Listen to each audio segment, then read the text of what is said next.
Defense Appropriations Subcommittee.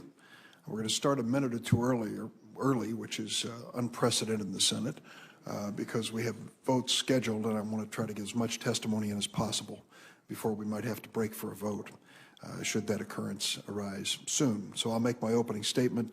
I want to acknowledge at the beginning that Senator Cochran is not late. No one is late at this point. I'm starting a minute or two in advance. Today, the Defense Subcommittee will receive testimony on national security space launches with a focus on the Evolved Expendable Launch Vehicle, or the EELV program. Our questions expose some of the core trade-offs in defense policy and highlights several challenges we face as a nation. What is the best use of taxpayers' money? How do we promote and reward innovation? How do we safeguard the viability of our industrial base?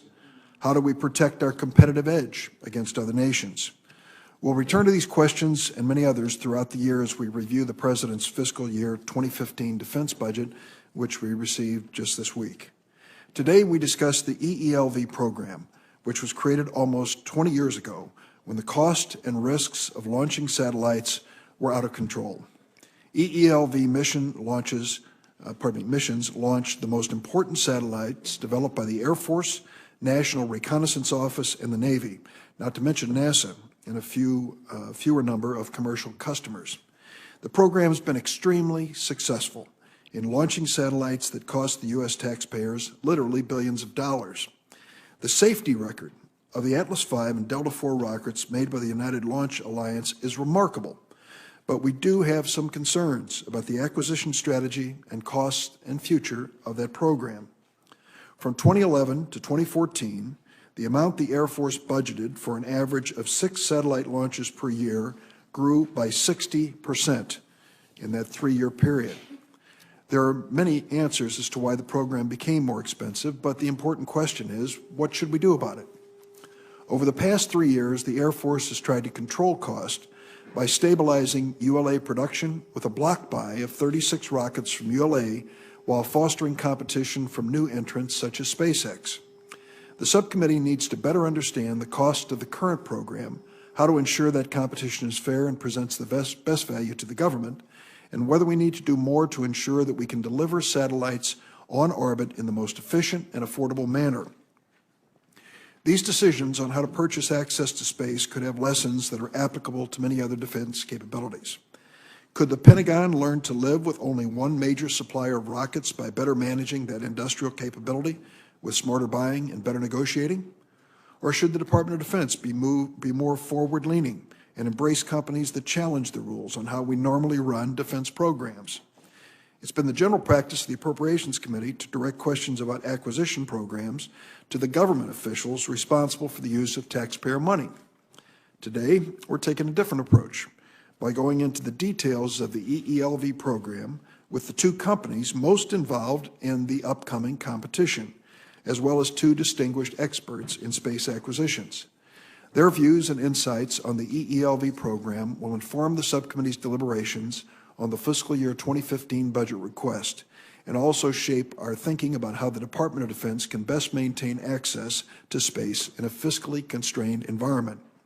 I'm going to welcome our witnesses, Christina Chaplin, Director of Acquisition Sourcing and Management at the Government Accountability Office; Michael Gass, President and CEO of United Launch Alliance; Elon Musk, CEO and Chief Designer of Space Exploration Technologies; Dr. Scott Pace, Director of the Space Policy Institute at the Elliott School of International Affairs, George Washington University.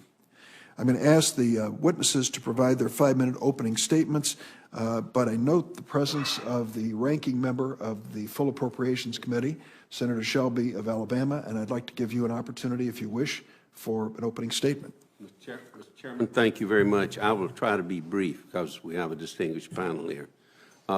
Delivering national security satellites safely to orbit is one of our most important national security missions. This requirement is precisely why the Department of Defense focuses on mission success and reliability in the Evolved Expendable Launch Vehicle, or what we call EELV program. This focus and the work of the EELV sole source contractor, the United Launch Alliance, has resulted in 68 consecutive successful missions. 68 consecutive successful missions. I recognize this achievement, not just as a senator from Alabama, where the ULA performs its engine assembly work, but as someone who has watched the defense industry for decades and knows that a 100% success rate is no small feat. As the Department of Defense moves forward with a new acquisition strategy for the EELV program, I believe we must ensure that the program's record of success is maintained. Much of today's discussion will focus on competition, and I agree that competition typically results in better quality and lower price contracts. But the launch market is not typical. It is limited demand and is framed by government industrial policies. And while the goal of competition is to lower the cost of access to space, which I think is good, combined with the need to maintain performance and reliability, such as we have today, competition may not actually result in a price reduction for the federal government. I believe that much of the cost associated with the EELV program today can be attributed to the Department of Defense decisions about the structure of the program, including the practice of purchasing one launch vehicle at a time rather than a lack of competition. Simply modifying this buying strategy alone and moving into a new block buy approach has already resulted in significant savings and will ultimately be saving billions of dollars. The Air Force, for example, has estimated $4.4 billion savings so far. The wise stewardship of taxpayer resources is essential in all government programs, and oftentimes competition is key. In this case, the safety and security of our national security payloads is paramount. I'm not convinced yet that a wholesale change in the EELV program is the answer when we have witnessed significant results from a minor modification to purchasing practices in the existing program. But I do look forward to the testimony of our witnesses on the role of competition in this unique market and in exchange as to why a sea change in the program is necessary to achieve savings if it is. Thank you, Mr. Chairman. Thank you very much, Senator Shelby. And now we'll have our witnesses give an opening statement. Their written statement will be made part of the record. If they'll take 5 or 6 minutes to summarize it, we can then open it to questions. And the first person to testify, Christina Chaplin, as I mentioned, Director of Acquisition Sourcing and Management at the Government Accountability Office, which has done a comprehensive review of this issue, which I commend to my colleagues and those who are following this debate. Ms. Chaplin, please proceed. Mr. Chairman, thank you for inviting me today. I'm very pleased to be here to discuss the ELV program. The program itself has been through different contract arrangements and acquisition strategies. There was competition at the beginning of the program with the aim of ultimately selecting one company, though the government opted to keep 2 companies based on the assumption that there would be a surge in commercial demand that would allow the government to benefit from lower costs. Fixed price contracts were used also in the early part of the program, and the government was able to benefit from prices that were lower because the companies purchased items in bulk, key items in bulk, in anticipation of the predicted high demand of the commercial market. After the commercial market did not materialize as expected, however, there were several significant changes. 2 suppliers merged into one. The government began using a fixed price contract to acquire launch services and a cost-type contract to acquire the capability to launch that hardware. In view of launch failures that occurred in the late 1990s with the Heritage Launch Program, the government placed most of its focus on mission success and not as much on controlling costs. And as you mentioned, there has been a good record of success since then. In 2011, the Air Force embarked on the block buy strategy in anticipation of significant price increases. However, the GAO found that the government did not have the knowledge it needed to make such a significant commitment, particularly with respect to program costs and the launch industrial base. At the time, there were also mixed views within DoD about the value and viability to introduce competition to help lower prices, but DoD ultimately set out to do so. Since our 2011 report, DoD has made strides in gaining knowledge about costs and other issues surrounding the ELV, and it has achieved significant savings in negotiating the block buy. There may be a debate as to the validity and extent of the savings, but we do know that the DoD performed the analyses and the studies that better armed it for negotiations. Further, the program now benefits from auditable business systems and greater oversight. DoD deserves much credit for these efforts. There were also significant positive changes in the new contracts, but the basic way of acquiring launch services remained the same. There's a fixed price arrangement for the vehicles themselves and a cost arrangement for the capability to launch the vehicles, which includes things like systems engineering and integration. It is important to keep in mind that the capability contract maximizes the government's flexibility, which is beneficial when there are delays in satellite deliveries. The block buy contract is for 35 rocket cores, and DoD plans to compete up to 14 cores starting as early as 2015. There are a number of ways DoD could run this competition. We looked at 2 ways at each end of the spectrum for some recent work we did for the Congress. One is to contract similar to the way it currently contracts with ULA. The other is to follow a commercial approach. My statement details the benefits and challenges of both. In short, if DoD contracts similar to the way it contracts with ULA, DoD could retain insight into contractor costs and pricing data, which would lend itself to a better bargaining position in future negotiations. But this approach could also add costs. For the new entrants, including a cost-plus portion in bid proposals, for instance, would require them to develop and install new business systems to fulfill government data requirements. If DoD followed a commercial approach, it could have an avenue to decrease launch prices and increase efficiencies. However, it would also likely lose access to contractor cost and pricing data and some flexibility in rescheduling launches if satellites delivery skip. We did not recommend an approach. It is not GAO's role to do so, and there are other possible approaches. The goal of introducing competition is being achieved, though the competitors may prefer different paths. The factors that DoD will need to weigh as it makes its choice likely include the need to maintain a high degree of reliability, as the satellites being launched are expensive and are vital to national security, the need for flexibility in launches, the importance of retaining cost and pricing data, the need to keep costs down, and considerations about the future government's demand for launch services. This concludes my statement, and I'm happy to answer any questions you have. Thank you very much, Ms. Chaplin. We will have some questions, but next we're going to hear from Michael Gass, President and CEO of United Launch Alliance. Mr. Gass. Chairman Durbin, Ranking Member Corcoran, members of the subcommittee, thank you for the opportunity to appear today to talk about the EELV program and the future of space launch. On behalf of the men and women of United Launch Alliance and the entire EELV supply team, we are honored to be entrusted with the responsibility of safely delivering critical national security capabilities to orbit. ULA also supports customers outside of national security. For NASA, we have launched science missions to the Moon, Mercury, Jupiter, and Pluto, and even sent the rovers onto Mars. Our customers extend beyond the government to commercial sector, with 9 commercial missions to date and several more on the manifest. I am also pleased to report that ULA and the government team have consistently delivered 100% mission success, over 68 times since the inception of the program, delivering over $60 billion of taxpayer-funded satellites. We are currently at a tempo of a launch of 1 launch every month. ULA's Atlas V and Delta IV are the most powerful and most reliable rockets in the world. They are the only rockets that fully meet the unique needs of the national security community. The Air Force EELV program was openly and fairly competed in the late 1990s with a unique acquisition strategy at the time that required significant upfront investment by industry. Lockheed Martin's Atlas and Boeing's Delta products were the winners of that competition.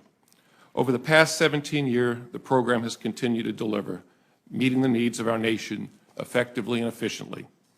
The EELV program is entering a new era. The Air Force new acquisition strategy aims to maintain reliability and stabilize the industrial base while reducing costs and potentially reintroducing competition. The new strategy is a welcome improvement from the highly inefficient and costly approach of buying rockets one at a time. The next phase of the Air Force strategy is to reintroduce competition.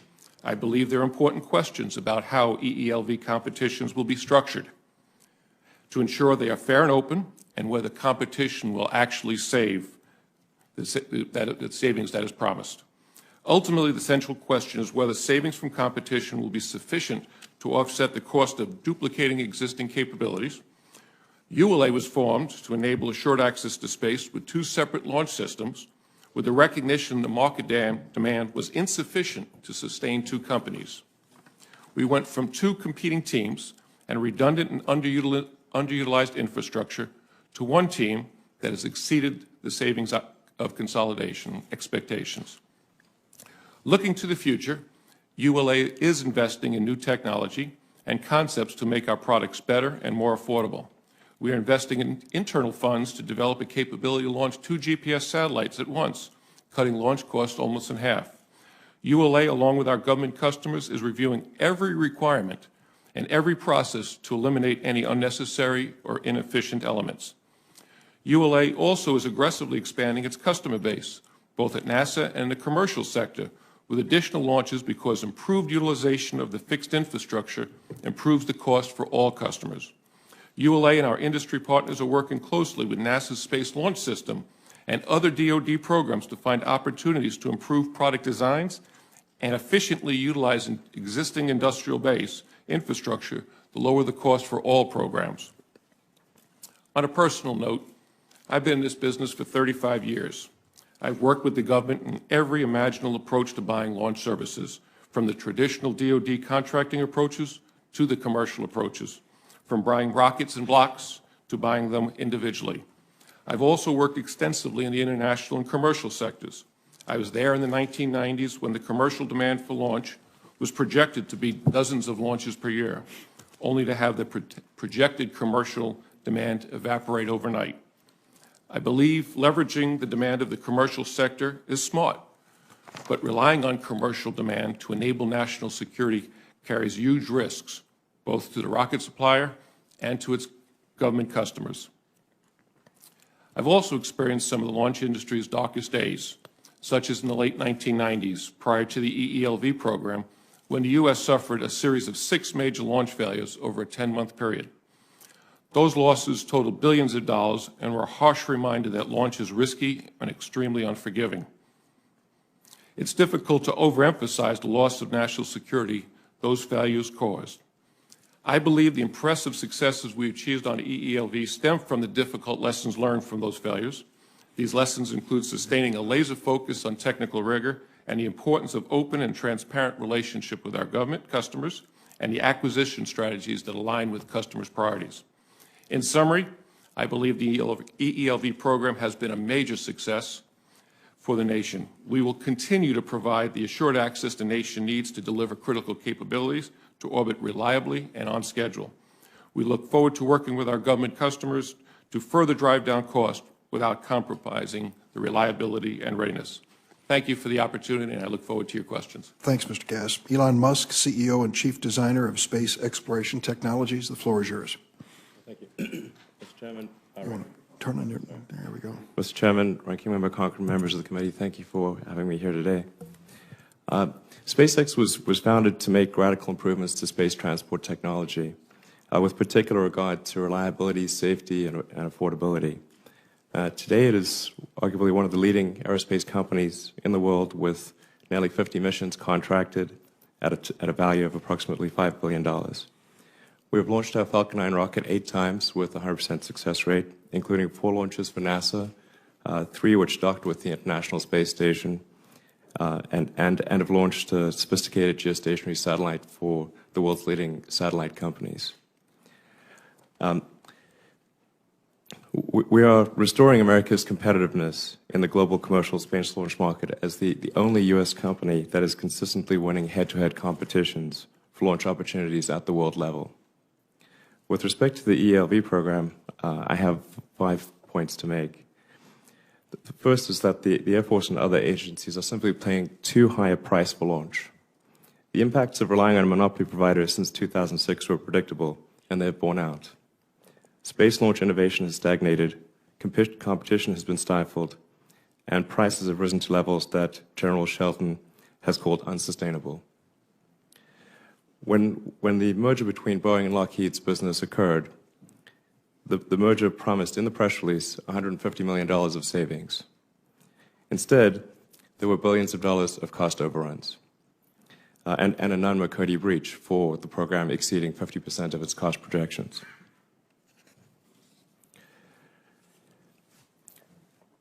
According to congressional records, in FY13, the Air Force paid an average of $380 million for each national security launch, while subsidizing ULA's fixed costs to the tune of more than $1 billion a year, even if they never launch a rocket.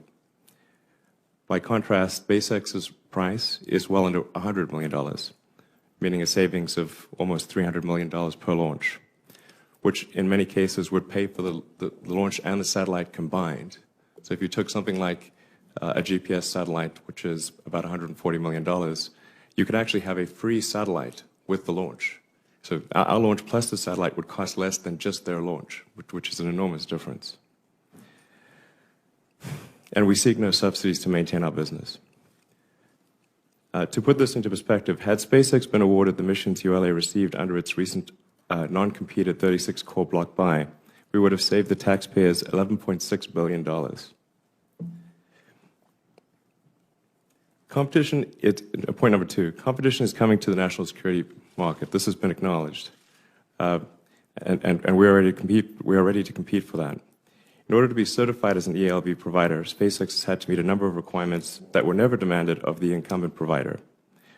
We were required to successfully launch 3 flights of our upgraded Falcon 9 vehicle, which we achieved in January. Under our ELV certification agreement, we're undertaking vigorous engineering reviews with the Air Force. To date, we've delivered more than 30,000 data items to the Air Force and provided total access to our internal systems to more than 300 government officials for certification. And we hope to complete that certification this year. And point number 3 is we really believe that robust competition must begin this calendar year. And we applaud the early steps the Air Force and NRO have taken to reintroduce competition into the ELV program. In 2012, the Air Force, under direction from the Secretary of Defense, committed to competing up to 14 missions, with 5 missions available for competition this year. Of course, we would greatly have preferred that the Air Force open all of its missions for competition.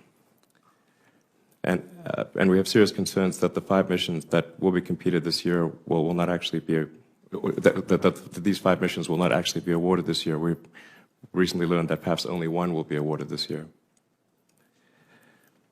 Point 4, with the advent of competition, a launch should really be viewed as a commodity, and any competition between new entrants and ULA should properly acknowledge the launch subsidy received by the incumbent.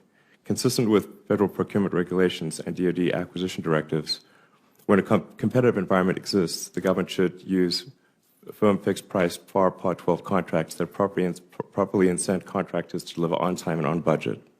That means eliminating the $1 billion subsidy, annual subsidy to ULA, which creates an extremely unequal playing field. And the final point is that our Falcon 9 Falcon Heavy launch vehicles are truly made in America. We design and manufacture the rockets in California and Texas with key suppliers throughout the country and launch them from either Vandenberg Air Force Base or Cape Canaveral Air Force Station.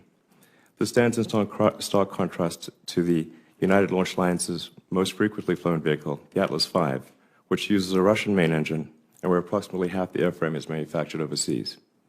In light of Russia's de facto annexation of Ukraine's Crimea region and the formal severing of military ties, the Atlas V cannot possibly be described as providing assured access to space for our nation when supply of the main engine depends on President Putin's permission. Given this development, it would seem prudent to reconsider whether the 36-core uncompeted sole source award to ULA is truly in the best interest of the people of the United States. I thank the committee for this opportunity and look forward to addressing any questions. Thank you very much. Our last witness, Dr. Scott Pace, Director of Space Policy Institute, Elliott School of International Affairs at George Washington University. Dr. Pace. Okay, thank you, Chairman Durbin and Ranking Member Cochran, members of the committee, for providing this important opportunity to discuss the topic of national security space launches. As called for in U.S. national policy, the United States and the DoD in particular need to decide how it best assures the existence of, quote, 2 U.S. space transportation vehicle families capable of reliably launching national security payloads, unquote. A space industrial base meeting all government needs cannot presently be sustained by private market demand alone. Thus, a significant degree of government support will be necessary for the foreseeable future. The EELV program as it exists today is the result of technical, economic, and policy decisions made over several decades. Today, fiscal constraints, rising launch costs, limited demand, and strict government requirements have combined to create a complex ongoing debate about the role of competition in the procurement of EELV class launch services. The National Space Policy states, quote, that U.S. commercial space transportation capabilities that demonstrate the ability to launch payloads reliably will be allowed to compete for U.S. government missions on a level playing field consistent with established interagency new entrant certification criteria. I emphasize the phrase level playing field as the determination of just what this means is central to the question of competition going forward. Industry competition is a tool, not an end in itself. Depending on market conditions, competition can result in meeting DoD needs at lower cost or failing to meet those needs and merely shifting government costs to other accounts. The ELV program, as managed by ULA today, represents a high degree of experience and capability. As a potential competitor for national security launches, SpaceX brings, in my view, an intense focus on cost control while meeting customer launch needs. The policy issue is not one of SpaceX and other potential new entrants versus ULA, as much as it is one of deciding what the role of DoD should be. What are the government's policy priorities? Should we be trying to, for example, get the lowest price for reliable transportation to orbit for a particular mission? Get the lowest price for all national security missions? Get the lowest price for all government-funded missions? Assure access to space for all needs with a U.S. industrial base at least cost? So the question really is one of scope that this committee wants to take. The Launch Services New Entrant Certification Guide is a thoughtful and prudent approach to assessing potential entrants. The more difficult question comes with what happens after a new entrant is certified. Will incumbents and new entrants with very different histories compete under the same rules?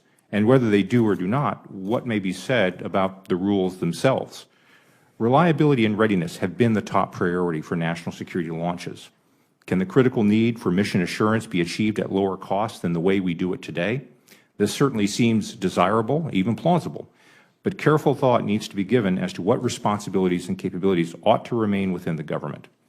Will the government have the authority to order a stand-down of a vehicle family in the event of failure? Are agencies willing to relax or modify their use of cost accounting rules and other FAR-based requirements for all launch service providers? In short, how much is the government willing to pay for process, and how much is it willing to pay for performance? I would note here the GAO's report I thought was very germane on this point in terms of pointing out some of the issues. Defense acquisition reform is a much larger topic than the present hearing, but it's nonetheless relevant. Deciding how to best acquire space launch services may provide opportunities for pilot testing some forms of regulatory relief. For example, the government could pay separately for non-commercial processes and deliverables rather than having all costs bundled into the launch cost or company overhead. The government may still pay more for its launches than a commercial buyer would, but the cost drivers would be more visible and accountable, and we more easily allow cost-benefit trades for government decision-making. The most important consideration for any policy choice and implementing approach is that it be clearly stated and adequately funded, with clear priorities as to which requirements, schedules, and goals will be relaxed if resources or regulatory relief is not forthcoming. To do otherwise is to invite failure. Thank you very much for your attention. I'd be happy to answer any questions that you might have. Dr. Pace, thank you very much. And I think you can tell from the opening statements that this is a subject that I found challenging to the committee and to Congress, that really called for a much different approach in hearing, to bring together two companies from the private sector to express their points of view. I've done something that's a little unorthodox here. I've invited each of the companies represented, ULA through Mr. Gass and SpaceX through Mr. Musk, to submit 10 questions to the other side so that we can hear what they consider to be the strengths and weaknesses of their position.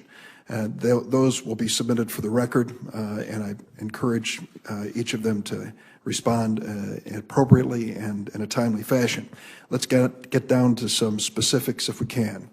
Mr. Gass, Russia's in the news, and the question about sanctions by the United States against Russia for their adventurism in Crimea raise a question about our future relationship with this company, or with this country. I ask you, when it comes to your use of the RD-180 engine on your Atlas V missions, what you think is the reliability of that engine being available from Russia for the immediate future, and whether the United States, in the interest of its own defense, should take that into consideration when it awards these contracts. Thank you, Senator Durbin, and we all are watching and caring for the people in the Ukraine in this situation. First, let me kind of give a little bit of history on the engine. We went to the former Soviet Union with encouragement from two presidential administrations more than 2 decades ago to look at capabilities that were in Russia, that were in the former Soviet Union. And what we found was an engine that was more advanced in technology and could be bought in a cost-competitive way that we had here in our country.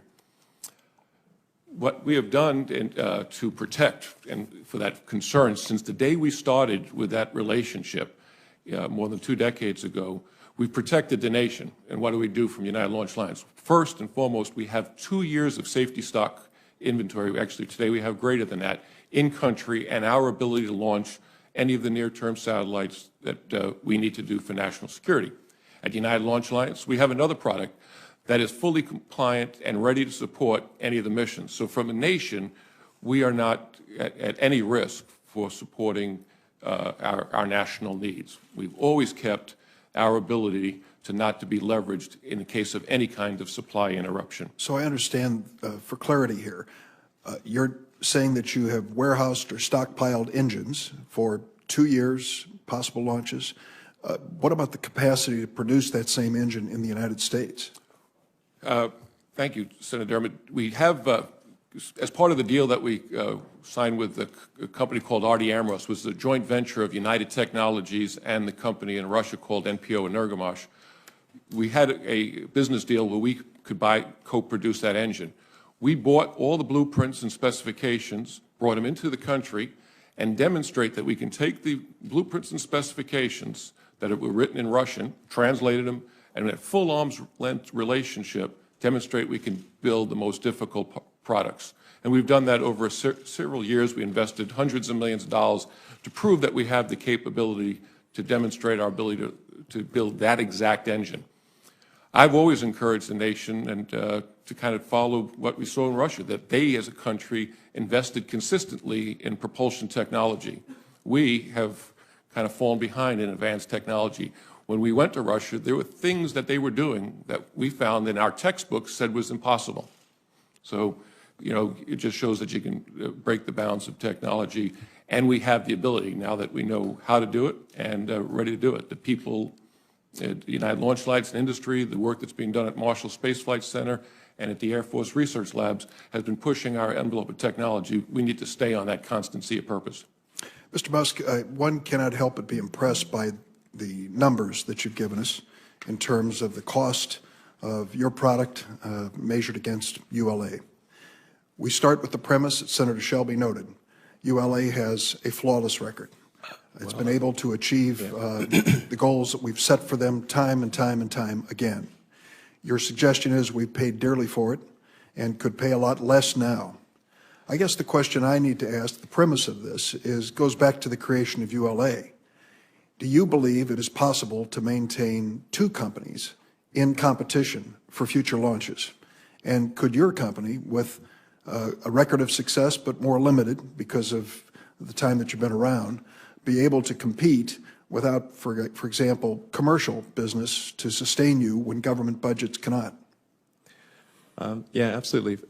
First, I should mention that the premise of perfect success is not quite correct for ULA. It is they certainly have a very good track record, but the first Delta IV Heavy failed, and there was a partial failure of one of the Atlas missions, which resulted in a satellite having reduced life. So it's certainly a good, but it's not quite correct to say it would be a flawed premise to say that it's perfect. What I think is a logical sort of thing going forward is that there would be 2 families of rockets, but not 3 families of rockets. So currently, ULA has both the Atlas and the Delta, but those are redundant. You don't need both of those rocket families. And I think it would make sense to for the long-term security interests of the country to probably phase out the Atlas V, which depends on the Russian engine, and have ULA operate the Delta family, SpaceX operate the Falcon family, giving the Defense Department assured access to space with two completely different rocket families. I think that's the logical thing to do going forward, and I think it would be the best thing in every respect for the country. Mr. Gass, before I was chair of this subcommittee, we looked closely at the ELC account, the cost plus account that basically has been described in many different ways to maintain the capability, infrastructure necessary. So we are dealing, when we deal with ULA, with the actual fixed price of the product, the launch that we are purchasing, and then an ELC, which has been characterized as an infrastructure investment, a subsidy, a cost-plus item. What I hear from Mr. Musk is that he doesn't need that cost-plus item. He doesn't need that subsidy in order to compete with you. So the question for the taxpayers, why should we give your company a special break when it comes to these launches if you can't meet competition head-on? Well, first, again, thank you for the question. I knew it was coming, and when I was listening to Mr. Musk, an ironic moment came back to me, in that it was probably more than a decade and a half that I was sitting in the back of a room like this when there was some generals and some industry leaders sitting here explaining to senators like yourself about why there was some of these failures that cost billions of dollars of lost capability, and they were held accountable. And most of them, their careers ended, and we changed the acquisition strategy. And the ELC was an outgrowth of that event. And I want to put you in the shoes of the director of the National Reconnaissance Office and the Air Force in 2004. The two companies competed. We were on a FAR 12 fixed price type contract, as Mr. Musk was advocating. All the national security satellites that Congress funded that were being new starts was significantly behind schedules. The capabilities in orbit were significantly deteriorating. The satellites were not sure when they were going to come out of factories. They were going through final tests. They were having problems. And the nation needed the launch vehicle company to stand ready. Whenever that satellite came, the nation needed that satellite to be launched successfully whenever it was ready. In a fixed price business, we were losing money. There was no satellites to be launched. We had people standing around. We would have furloughed our workforce for a while and come back when there was enough demand, when those satellites were ready, pull up the demand. So we had to come up with a solution that provided the national security capability. So the ELC is just that capability that gives the flexibility to the warfighter to make the critical decisions when they need it. It's categorically not a subsidy. I wish I had a contract that Mr. Musk has, that he has from the NASA commercial cargo activity, much better for making us competitive in the true commercial market, because it doesn't come with any of the constraints and burdens of accounting that I think Ms. Chaplin articulates, that comes with a lot of restrictions. So ELC is not a subsidy. It's about providing national security capability with the laser focus on mission success. And I would also encourage the committee to think about it as a pendulum. We swung at one point in time to a very commercial model. We swung to a very classical DoD contract, and the pendulum is moving back to a middle. We need to find that right equilibrium that brings that balance of critical missions and it promotes cost competitiveness. Thank you. I'll have some more questions in the second round. Senator Cochran. Mr. Chairman, thank you very much for convening this hearing. It's obviously very appropriate and timely. I wonder what the reaction of the panel is to the Air Force's new strategy to reintroduce competition in the ELV program. At the same time, recognizing that we have significant mission success, which has been achieved by United Launch Alliance, the sole source launch provider since 2006. What is your reaction to that situation? Should we continue to support this as it is, or should we make changes? Like to go first? Who would you like to answer, sir? Whoever wants to answer it. Sure. I think when we did our report in 2011, the idea of having competition in this program arose. And over time, DoD did recognize that this was a way to lower costs. The costs were a real issue back in 2011. Just to quote Frank Kendall, who is the acquisition leader at DoD, with no threat of competition, DoD, the ELV, and the prime contractor are in an important negotiating position and pay the price demanded. So competition is one avenue to put pressure to lower prices. It's not the only avenue. The other avenue is to gain insight into cost and pricing and to take actions to gain more efficiencies within the program you have. The Air Force is doing both. They've also, the NASA side uses competition to do its launches. It works pretty effectively, and ULA and SpaceX are both used to working under those arrangements. It's worked well for another government agency. Mr. Gass, you have an impression to share with us? Absolutely. The measure of success should not be how widely competition is employed, but how wisely competition is employed. And when we started this program, we had two competing companies, the Lockheed Martin Corporation and the Boeing Company, and it wasn't working. So can we formulate competition that could work, that's actually going to save the taxpayer money?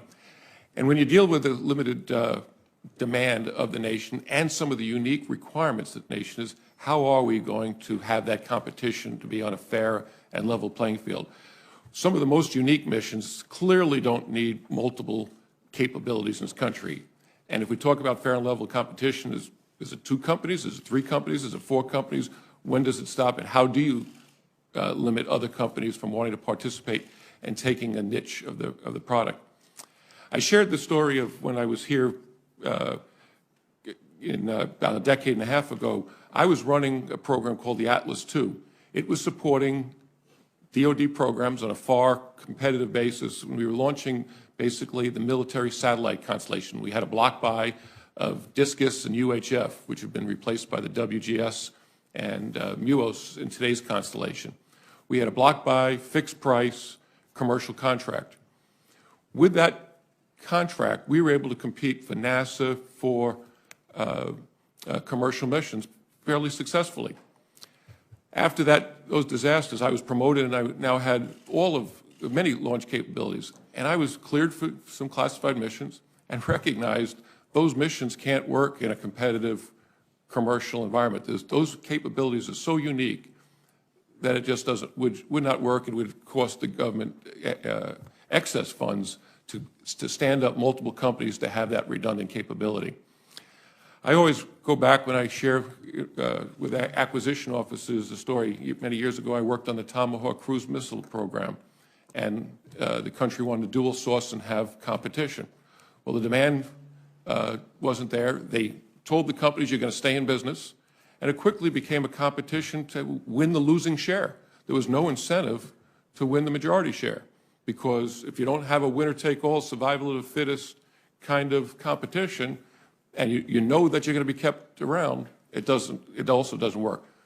Ms. Chaplin talks about the lessons learned in the balance. I'm all for that pendulum moving to the right spot for our nation and delivers taxpayers a better and a more efficient activity. Thank you. Mr. Musk, what is your reaction to that?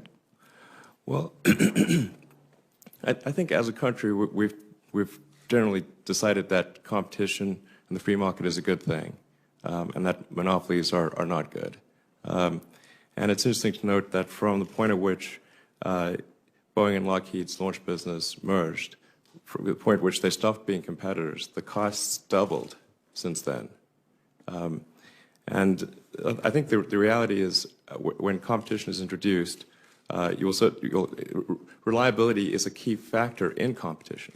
So that would be a deciding factor in who wins what launches. It doesn't become less important, it becomes more important. But the cost to the U.S. taxpayer will drop substantially. I think they will drop at least to the level that they were before Boeing and Lockheed became a monopoly in the launch business, and perhaps even better than that. And frankly, if power rockets are good enough for NASA, why are they not good enough for the Air Force? It doesn't make sense. Dr. Pace? Well, I think the previous two comments have highlighted the importance of looking at this as more than just DoD.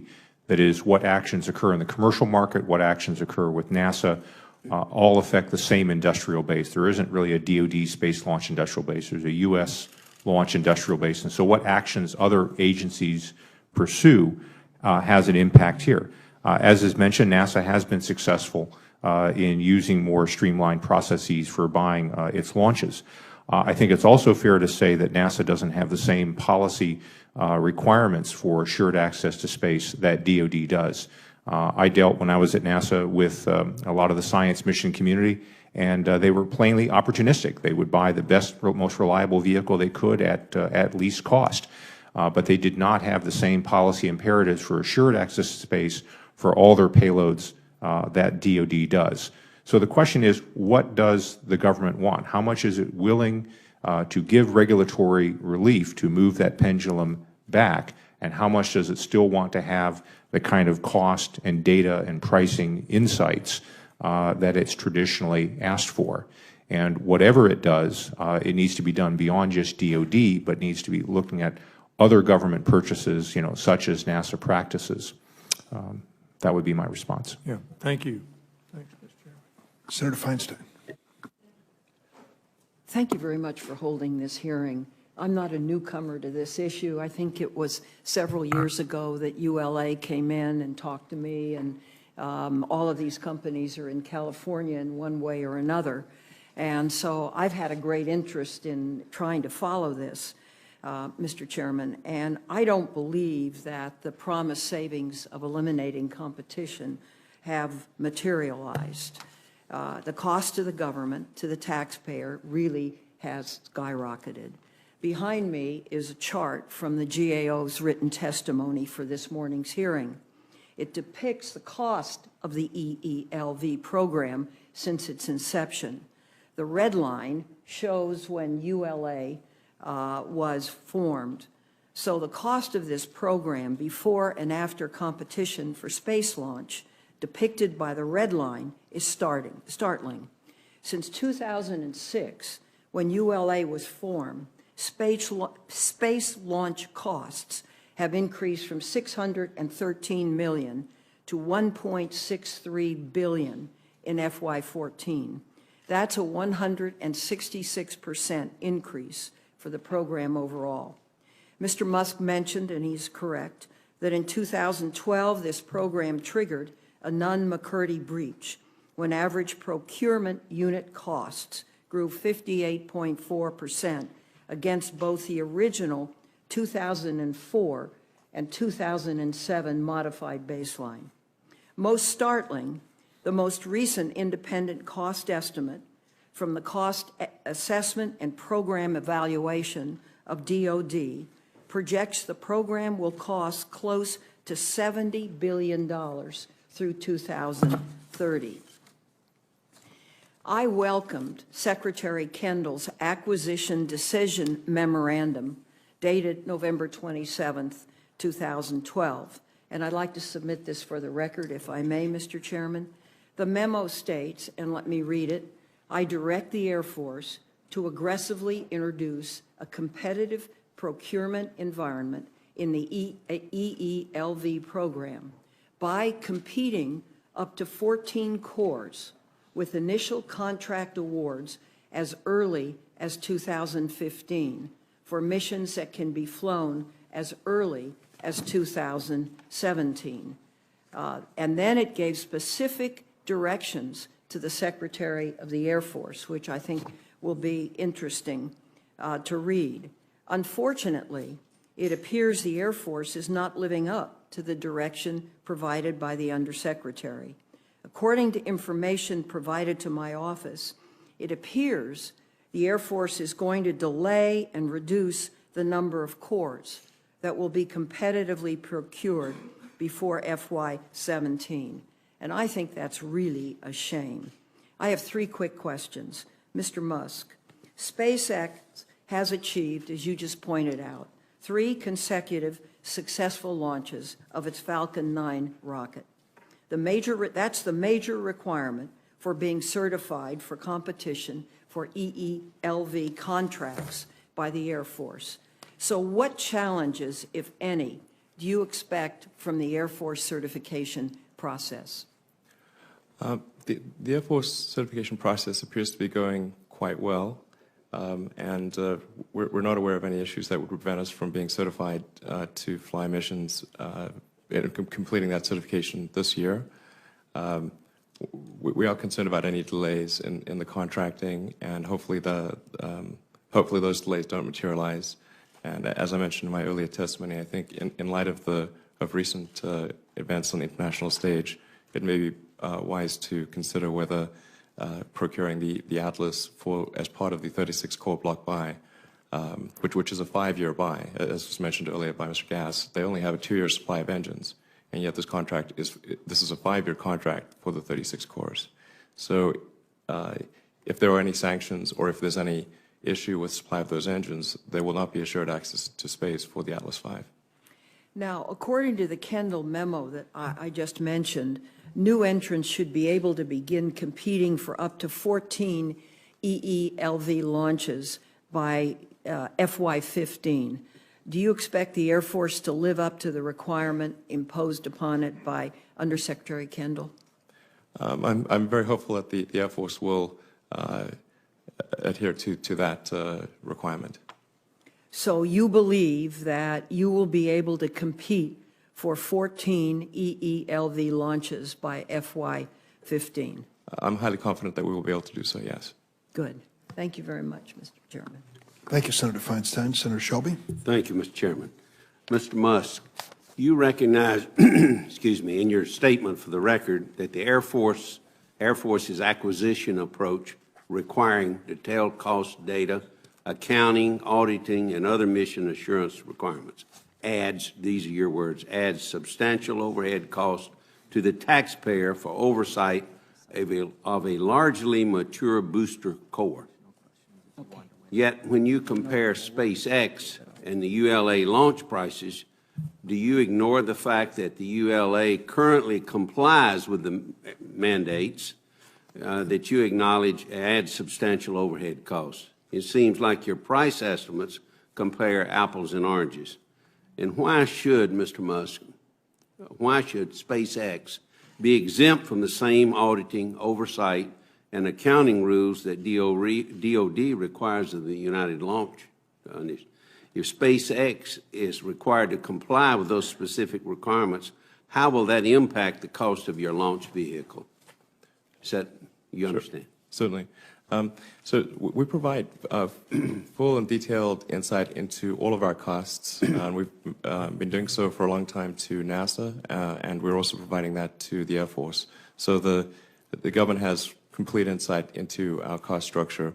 There is additional cost for U.S. government missions due to the mission assurance process because the U.S. government does not buy launch insurance. So in order to improve the probability of success, there is quite a substantial mission assurance overhead that's applied, which is why our launch costs are estimated to be 50% higher for Air Force flights than for commercial flights. So instead of $60 million for a commercial mission, it's $90 million.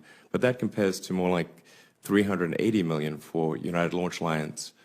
So even when you add the Air Force overhead, there is still a huge difference. In fact, all of the numbers I was referring to are including the Air Force overhead. Should you have the same rules to apply to your company that the United Launch has applied to them, I guess is the question. Absolutely. Okay. Yeah. Ms. Champlin, I got to direct this to you and GAO. You've explained to the committee that a fixed price commercial contract in accordance with FAR Part 12 limits the DOD's insight into contractor costs, which has caused problems in the past.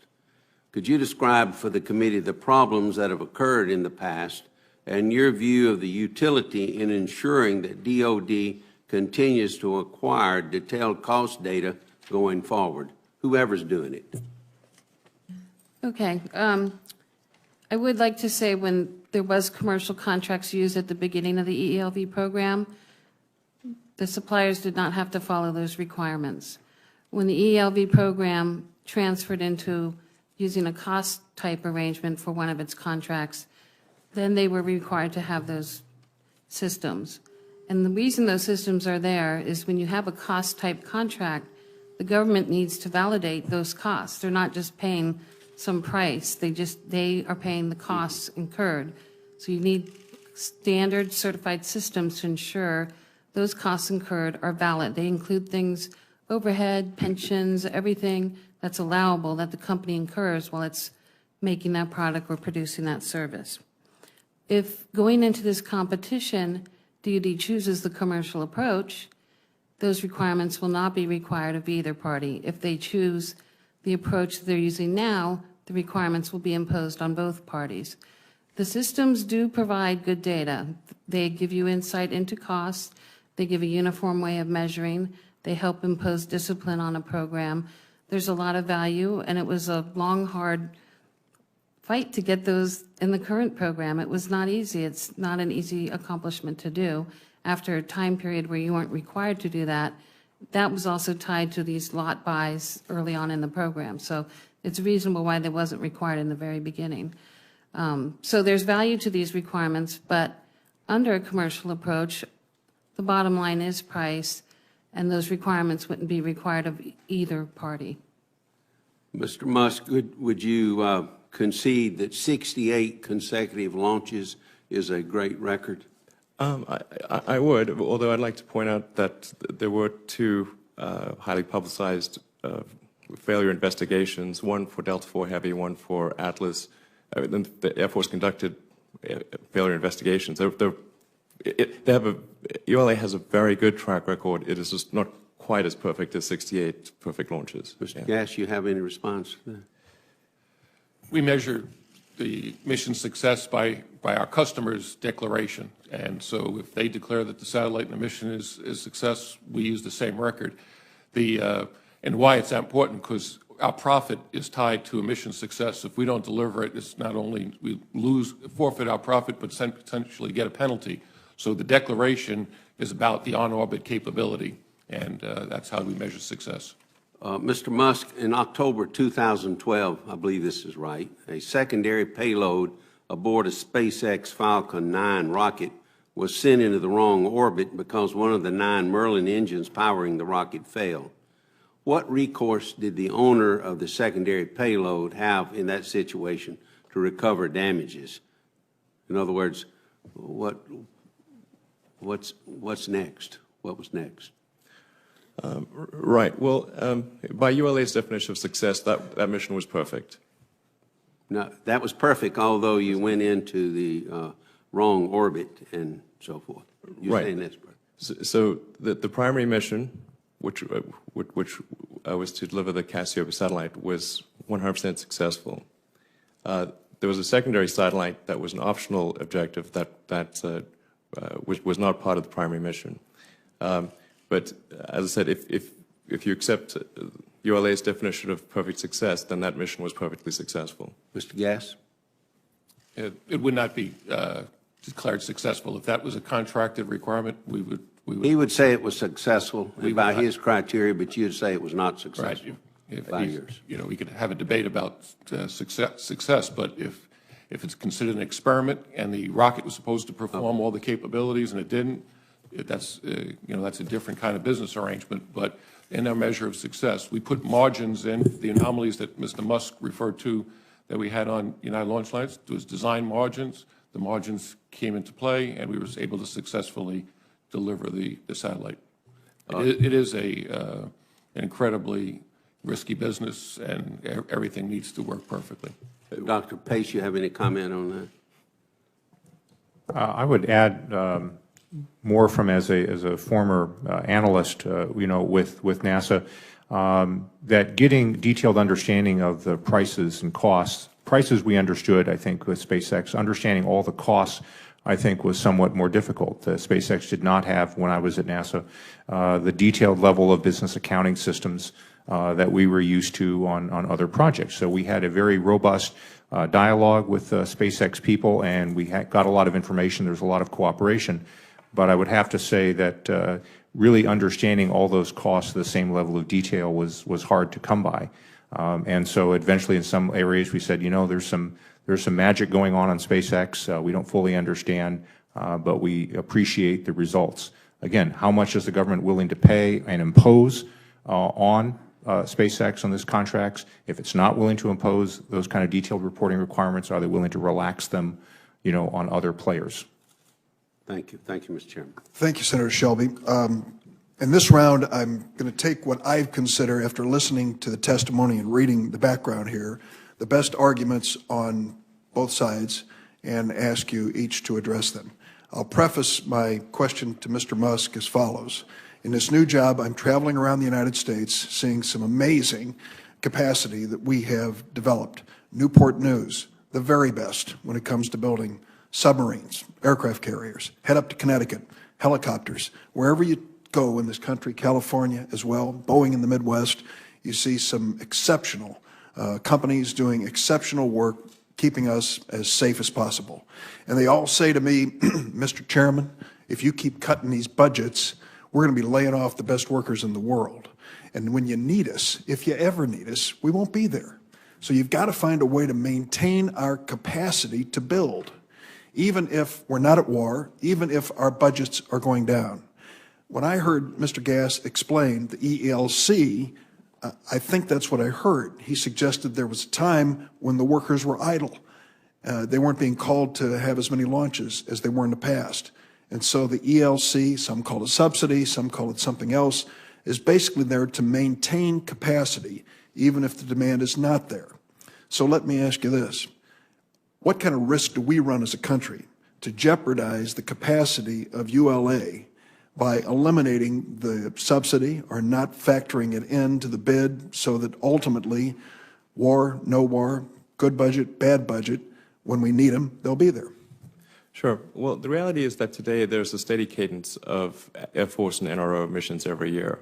So you don't really have the wide difference that from one year to the next that you had in the past. So I think the prior justification of needing that for stability is no longer there, because there is a stable launch demand from the Air Force and intelligence community. Secondly, I go back to the point that there's really not a need for ULA to maintain two families of rockets, both the Delta and the Atlas. And given that the Atlas is dependent upon a Russian main engine, which can be cut off at any time, the logical thing to do is to eliminate the Atlas family, have the Delta and Falcon family, and that will provide the greatest amount of assured access and the greatest reliability and the cost savings that the government is looking for. Mr. Gass, you saw the chart that Senator Feinstein produced. When it comes to competition, it usually means lower cost. When there's no competition, a monopoly situation or anything close to it, buyer beware. Consumer, consider the possibilities here that your costs are going to go up unbridled. So what we hear from Mr. Musk is that if we went into price competition, we could save a lot of money in a hurry. That, in fact, ULA, based on his estimates, is overcharging the taxpayers. Now, here we're facing a budget situation which is awful. We are seeing limited increases in defense spending and, slightly over the horizon, another sequestration coming our way. So why shouldn't we, as good stewards of taxpayers' dollars, say, well, let's put some competition in it. That's the American way. That's the free market. Let's make sure that ULA is not overcharging us. When we look at the mountains on Senator Feinstein's chart, it suggests that without competition, your costs have gone up dramatically. So why wouldn't the taxpayer be better served with competition? Thank you for that question. It's important. And may I ask you to put the chart back up? First, for the record, I heard Mr. Musk use all kinds of numbers that were categorically wrong, and I'll be glad to share with the committee the right calculation. I saw this chart last night in the GAO report when it was released, and I noted it as well, and that's an accurate representation of appropriation. It's not an accurate representation of cost or cost performance. Let me just point your attention to the red line. In a period of time, we were launching 1 or 2 a year. Satellites were late, and as you described, we were being paid for capability to stand ready. As we go out to the outer years, we're now buying rockets and launching at about a 10 or 11 year. So if you just do division, all of a sudden it'd be different. The other thing that's interesting to note, that when we converted the contract in 2006, the stewards for this country, the acquisition professionals, required Lockheed and Boeing and then into ULA that when we signed up the contracts prior to that red line, there was losses. We actually had to give credits at about almost $1 billion that we took off the contract price so you didn't have to appropriate during that time, and the company took those losses because they were overly aggressive in the pre-red line activities with that expectation of commercial. So you talk about the good stewards of taxpayers, and I want to, give a compliment to the incredibly hardworking acquisition professionals that go through the data and provide and make sure that the nation is getting a good value. But take me down to the basic question here.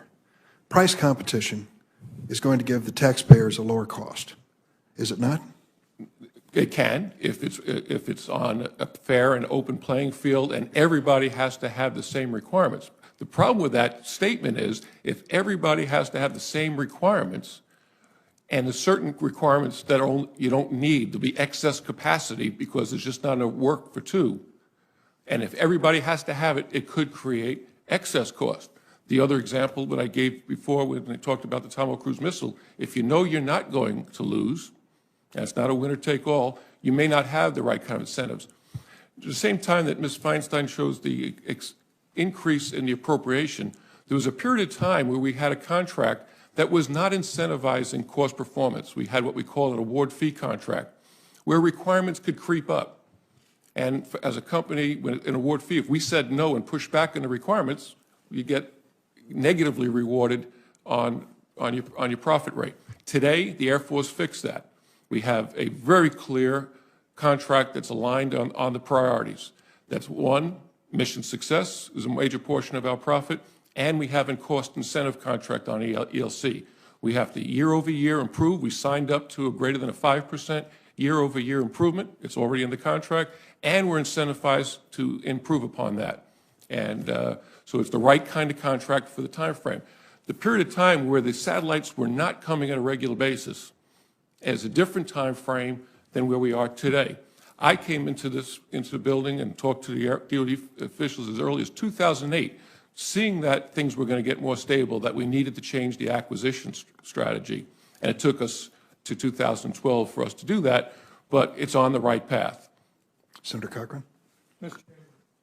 Mr. Chairman, thank you for convening this hearing. I think it's been a very helpful exercise. I have no further questions, but I want to compliment the efforts that the contractors are making to produce products which protect the security interests of our country at a reasonable price.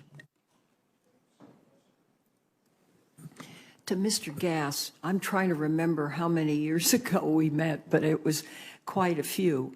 And when we met, I was surprised that this was essentially a monopoly. And I think we talked about it. And you assured me that these costs would go down. Now, if I understand you correctly today, what you're saying is, well, there are,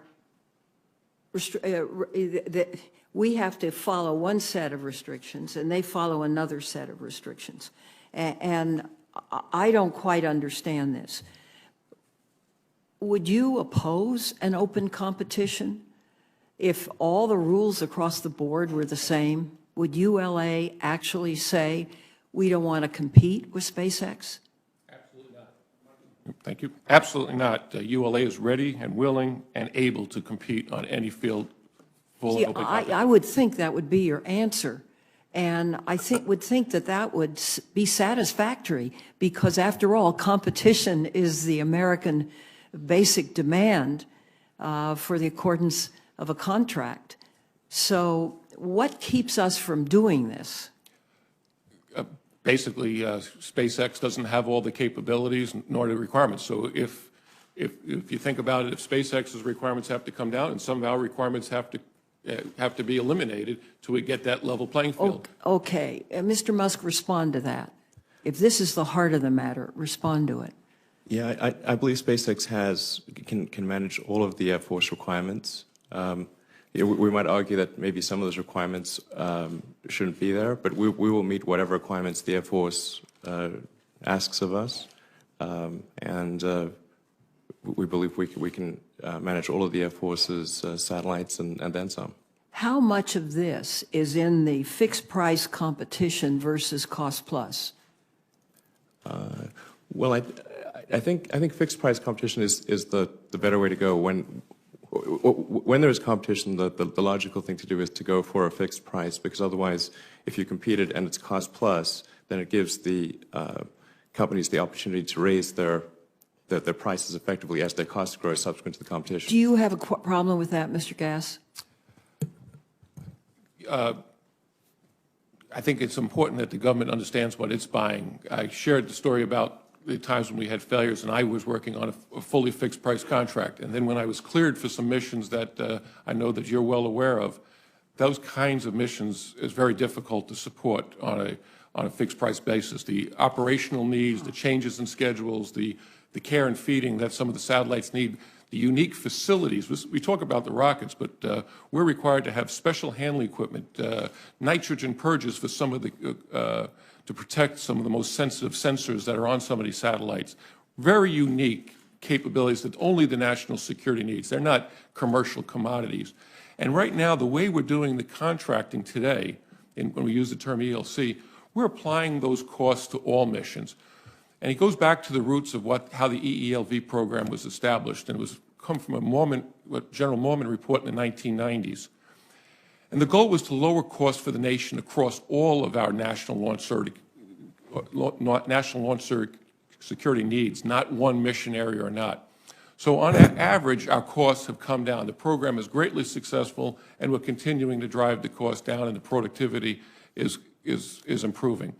But the key about, your question was about fixed price, is can you really apply it to everything? And it's about choices the nation needs to make. We can use it. I talked about the pendulum swinging. We can go back that way, and we'll see some of the errors. Ms. Chaplin's team has done a great job on the report of laying out the balances, the trades that the nation has to make. It's not about what companies want. It's about what the country needs and how the government and leaders make choices of how to deliver that. So I'm trying to understand what you're saying. What you're saying is if the requirements for a bid were all the same across the board, we would have no problem. Is that correct or not?